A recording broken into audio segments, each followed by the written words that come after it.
Hello, everybody, and today it's May 18th, and we're beginning a whole new book of the Bible, the book of Romans. Having completed the book of Acts, you're going to find some familiar themes that's going to resonate as we begin to discuss these chapters. Now, for some people, this is a rather difficult book. I have to say that this one's not as engaging as maybe the Gospels or even the book of Acts, but it is a very critical book because Paul here is laying the framework and the groundwork for the very foundation of our commitment to Christ, our experience in the faith. This book has been the inspiration for many individuals, in fact, many well-known individuals over history. Martin Luther describes it as the book that of which was the awakening of his heart to understand that while he was trying to live by the rules and the works to get him to relationship with God, he came to recognize this very familiar passage in and theology based on Luther's discovery, the just shall live by faith. It was also John Wesley, when he was hearing the reading of the discourse on the book of Romans, that it had a profound impact upon him. He describes it in the testimony that the window of understanding came awakened inside of him. And he said that his heart was strangely warmed, and it was there that John Wesley was converted from the book of Romans. Well, if you look in Romans chapter 1, just so you know, Paul is writing to the Romans, but he's writing from Corinth during his third missionary journey that we conclude in the book of Acts. So we now have these writings, which are based upon inspiration of the Holy Spirit. He's writing to the Romans from Corinth during his third missionary journey. Now, he gives us an introduction in the first few verses. He identifies himself as the bondservant of Jesus Christ.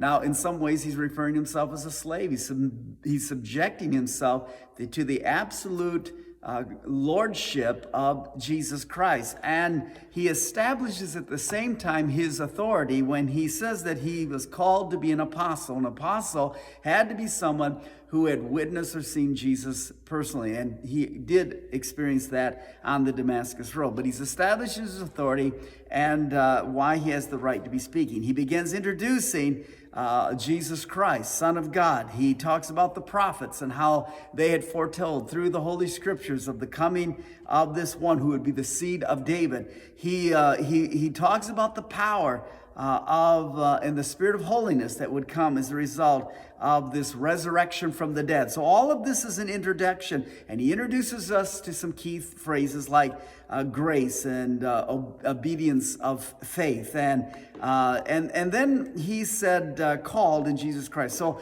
he basically says that Christ came in the flesh, he died, and for a people, a church that he had, and Paul's writing to this people, a church that he had not visited yet. So he's opening this all up to them, and remember that he's talking now with a Gentile audience. Now, he says to all who are in Rome, beloved, called to be saints. Now, saints we always think about is a special group of people, and they're old and white hair, and they've got, they don't sin and all this stuff. But remember, this saints is referred to as those who are identified with Jesus Christ, saints.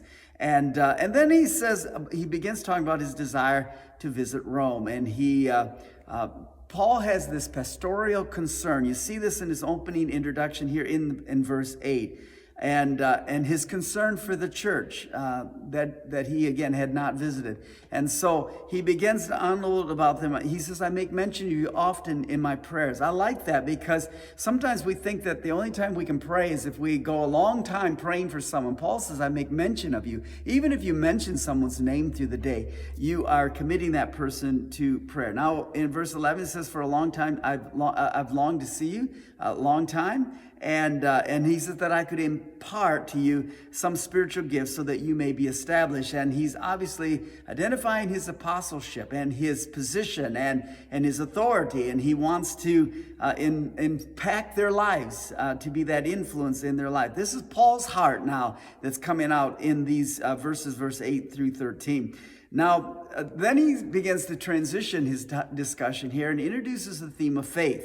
And he says, I'm not ashamed of the gospel of Christ. Now, in the past, obviously, this was, in the eyes of Jews, this was a disgraceful thing. This is not something you would talk about. Paul says, I'm not ashamed of the gospel, which is translated the good news. This is the word that the angels said on the night that Jesus was born. We bring you good news, which shall be to all people. And Paul says, I'm not ashamed of that good news, that gospel. Why? Because it's the power of God for salvation. So he's given us several different themes here.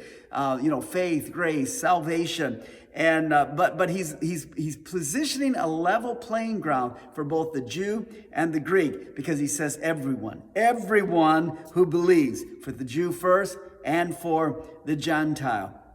And so then he introduces this theme, the just shall live by faith. Now he's going to build on this premise, but he's just simply suggesting now the Jew has lived his whole life based on works and based on the law, and many people, and this is what Martin Luther struggled with. And now Paul's going to introduce the power of faith and how you and I are going to live by that faith. So now when you go down, it may seem odd, beginning verse 18, that Paul begins his treatment of God's righteousness by speaking of the wrath of God.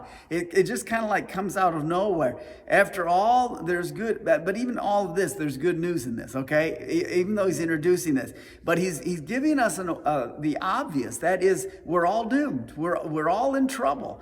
Verse 19, because what may be known of God manifest in them, for God has shown it to them, for since the creation of the world. He's sharing here, he says, every man's without excuse. And he begins to talk to them about all of creation is a revelation of the existence of God and the glory of God and the power of God and the splendor of God.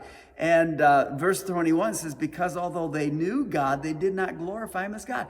He's saying that even those that are not Jewish, they don't have the history of their relationship with God, they're without excuse, because of all creation declares in the conscience, there is something that says there's a God. There's something that declares this didn't all just happen. In the beauty of the world that we are a part of, it screams out to the existence of God. Now, he talks about how men are foolish, that they try to worship, created things and bypass the creator of all these things. Now, notice there's 3 times that Paul uses a phrase here you need to say. He says, God, look in verse 24, therefore, based upon this ignorance that he speaks about in previous verses, he says, God also gave them up to uncleanness. And this is him basically saying this is the result of those who deny God. This is the result of those who reject God. God then gives them over to fulfill the lust of the flesh.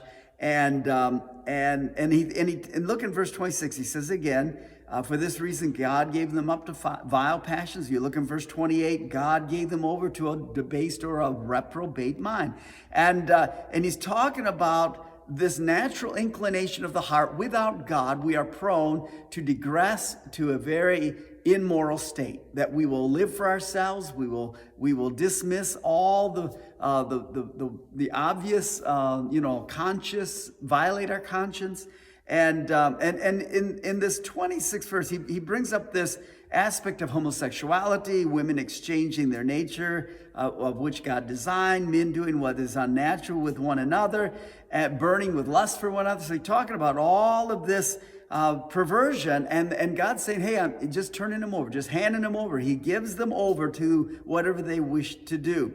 And he gives an extensive list then, if you look in verse 29, and he covers all these things: sexual immorality and covetousness and maliciousness and violence and boasters and disobedient parents. And he gives us an entire list. It seems as an exhaustive list of rebellion against God. And then he ends it by saying, who knowing the righteous judgment of God, knowing these truths, and those who practice such things are deserving of death, not only do the same, but also approve those who practice.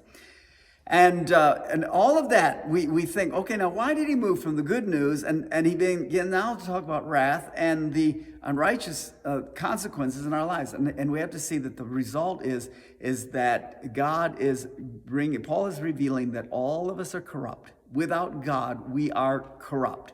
And we're going to do what sinful people do. We're going to enjoy sin, live for sin, and we're going to walk in sin. And God has decided, based on these passages, God has decided to allow humanity to reap the consequences of the choices made. This is what we call free will. God doesn't make you and I serve him, obey him, love him, or give our life to him. We can choose which path we're going to go, but we will all be without excuse, because even those who are not Jew have written within the world that we live the existence of a real, true, and genuine God. Now, this ends in kind of a bleak way, but chapter 2 will help us to understand the power of the gift that God has given us. I pray today, be blessed today, would you?